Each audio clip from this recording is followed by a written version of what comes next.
বাংলাদেশ ও ভারতের দ্বিপাক্ষিক বাণিজ্যে সাম্প্রতিক অস্থিরতার প্রভাবে দেশের প্রধান স্থলবন্দর বেনাপোল কাস্টমস হাউসে রাজস্ব আদায়ে বড় ধস নেমেছে।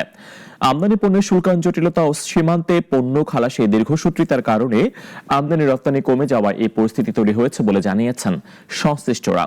শেখ ফারহান সাদাফের রিপোর্ট, জানাচ্ছেন শাশ্বতী সরকার।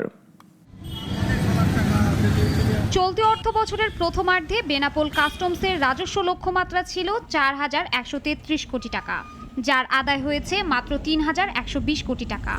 এতে ৬ মাসেই রাজস্ব ঘাটতি দাঁড়িয়েছে ১,০১৩ কোটি টাকা।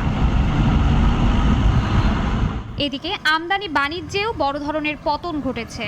২০২৫ সালে বেনাপোল বন্দর দিয়ে মোট আমদানি হয়েছে ১৮,৩৬,০০০ মেট্রিক টন পণ্য, যা আগের বছরের তুলনায় প্রায় ১,৭৮,০০০ মেট্রিক টন কম।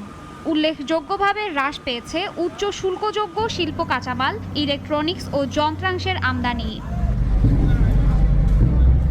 সিএনএফ ব্যবসায়ীরা বলছেন, আন্তর্জাতিক সম্পর্কের টানাপোড়েনের পাশাপাশি অভ্যন্তরীণ জটিলতা ও অতিরিক্ত ব্যয়ের কারণেও অনেক আমদানিকারক বিকল্প বন্দর ব্যবহার করছেন।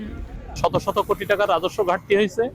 তার বিশেষ কারণ বলে আমরা যেটা মনে করি সেটা হলো ভারত বাংলাদেশের যে বাণিজ্যিক একটা সুসম্পর্কের যে টানপোড়েন আছে, এটা মূল কারণ। ৫ই আগস্টের পরে বাংলাদেশ ভারতের সম্পর্কের কিছুটা অবনতি হয়েছে।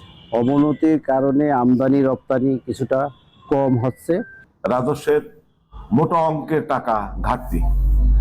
আমি ব্যবসা হিসেবে অনুরোধ করব, দুই দেশের সাথে সম্পর্ক উন্নতি করলে বা উন্নতি হলে যে রাজস্ব ঘাটতি এটা কেটে যাবে। রাজস্বের লক্ষ্যমাত্রা ছিল ৪,১৩৩ কোটি টাকা। তার বিপরীতে আমাদের রাজস্ব অর্জন হয়েছে ৩,১২০ কোটি টাকা। আমরা আশা করছি অর্থ বছর শেষে আমরা আমাদের যে জাতীয় রাজস্ব বোর্ড কর্তৃক লক্ষ্যমাত্রা নির্ধারণ করা আছে তা অর্জন করতে সক্ষম হব। দেশের প্রধান স্থলবন্দরে এই রাজস্ব ধসের সমাধান দাবি সংশ্লিষ্টদের। শাশ্বতী সরকার, নাগরিক।